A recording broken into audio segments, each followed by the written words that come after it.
Hey guys, John here, and I know you haven't seen me all week, so I thought I would make a little vlog. I want to talk about something that I just tweeted about, but first let me just give you a quick update on my condition. You guys know I haven't been on the show most of the week. We tested negative for COVID all week, but I caught something past last weekend that just knocked me on my ass. Today is the first day that I'm actually able to talk, because whenever I talk, I start to cough a lot. I'm feeling better. And my voice is starting to be able to come back. So I'm hoping that by the end of this weekend, I'll be good to go and I'll be back on the show on Monday. I'm just kind of hanging out tonight, relaxing.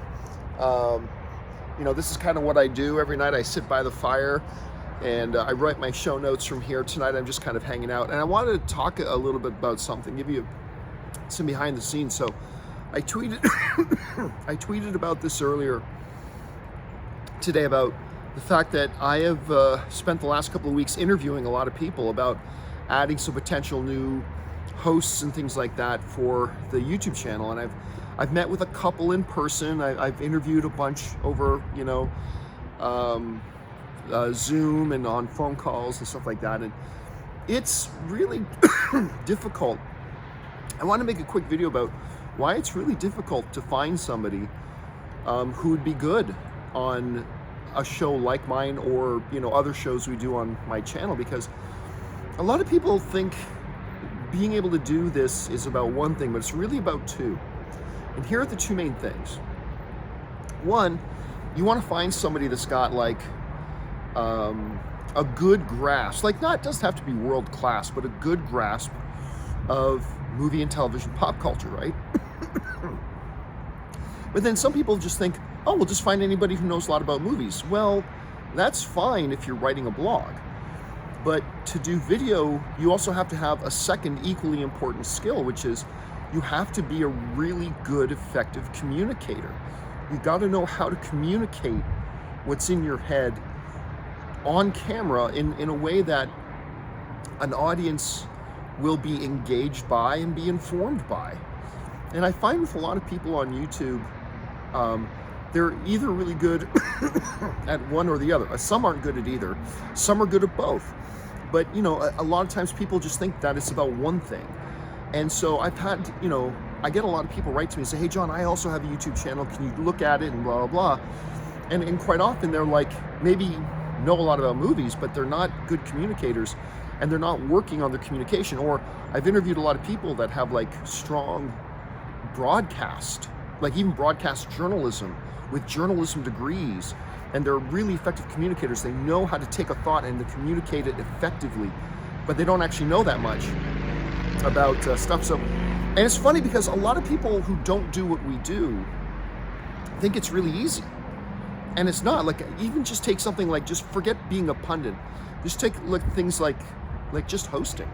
I remember back in the AMC and Collider days, people would look at like a Sinead DeFries or an Ashley Mova or folks like that and think, oh, what they do is easy.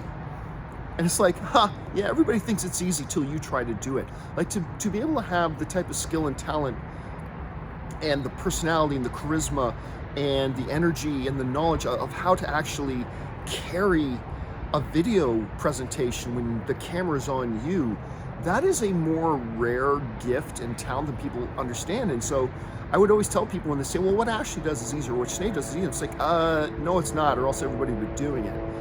And the same is true as being a pundit. It's not just about knowing the stuff, because that's great if you know stuff. I've met a lot of good people in this industry who know their stuff, but they're not necessarily good on-camera communicators, right?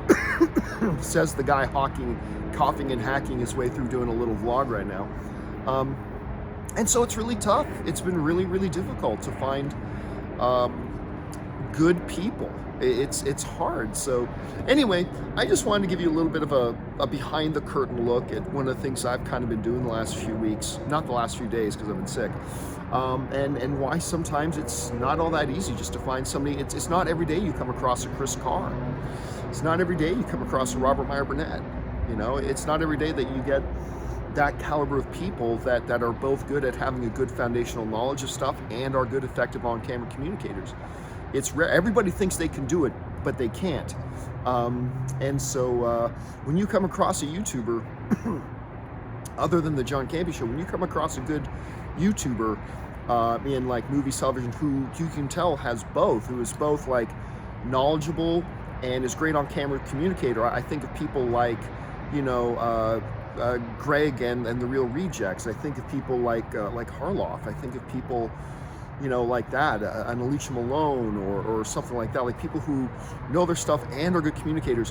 When you find those YouTubers, follow them, because I think they'll be really good to follow. Anyway, I probably talked too much already. That'll do it for now. I just want to give you guys an update and a little vlog from me. So have a great weekend, guys.